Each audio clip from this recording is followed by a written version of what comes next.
What if I'm not the hero? What if I'm the bad guy? It's the same story always. We as human beings remember the person who treats us badly and forget the one who is always nice to us. No matter how many times a man or a woman is told to love someone who is nice to them, treats them with respect, someone who is compassionate, human nature almost always fails and makes us appreciate attention more if it is coming from a man or a woman who is usually mean to other people, someone who thinks of himself as intellectually superior. This ever-occurring situation is not something new. It has been present since the Victorian era. Bram Stoker wrote about it, Emily Bronte knew it, her sister Charlotte too. The character that represented the dark attributes and struggling personality was often referred to as the Byronic hero in the novel. The Byronic hero reached its peak of development and popularity in the works of Lord Byron.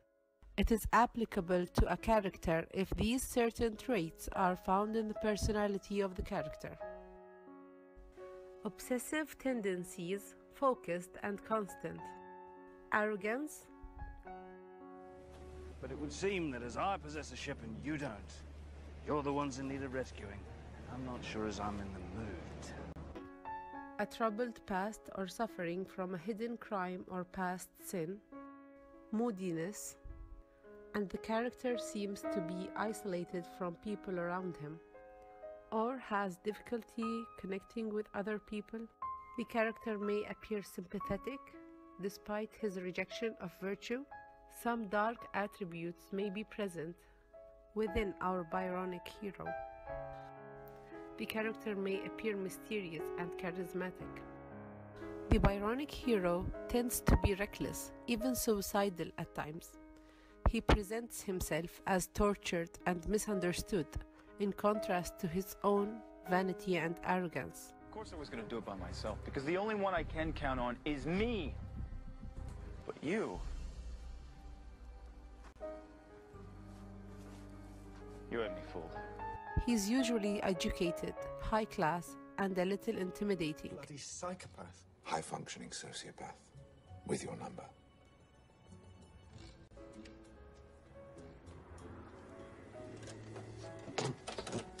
All of these attributes are hints that the character we are reading about is an example of a Byronic hero.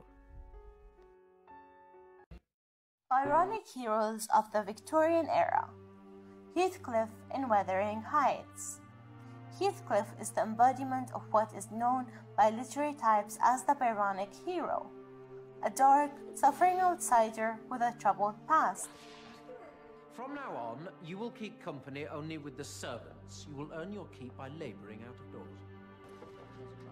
Even though Emily Bronte shows the reader again and again explicit evidence throughout the novel, violent and abusive behavior of Heathcliff, like hanging Isabella Linton's dog. I have no pity.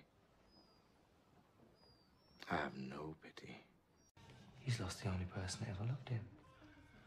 Numerous literature polls have voted him literature's most romantic hero, which says a lot about the kind of man we like: tortured, cheerless, and obsessive. Most readers will often view Heathcliff in a kinder manner. They don't tend to view him as a mentally unstable man.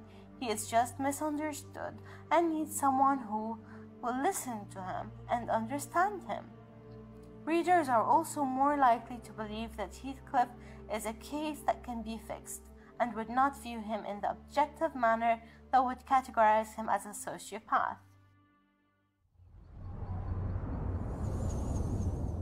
The second Victorian character that falls on the realm of what is considered a Byronic character is no other than Dracula.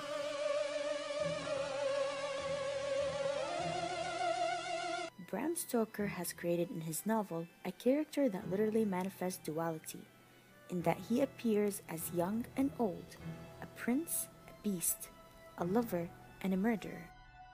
On a deeper level, he's both a devastated lover wrecked by centuries of grief and a predatory animalistic killer that is driven by an unholy hunger. Firm writes most highly of your talents. They say you are a man of good taste. Surprisingly, the reader has both mixed feelings between fear and desires toward Dracula, and most women are drawn to him. And his isolation is a trait that is appealing to both Nina and Lucy. Some of these actually have a huge fan base, such as Twilight, The Vampire Diaries, and many other modern Byronic heroes. But the question is, why? Why is it easy to fall in love with such dark characters? Perhaps it's the mysterious vibe, or the dark past that makes us sympathize with them.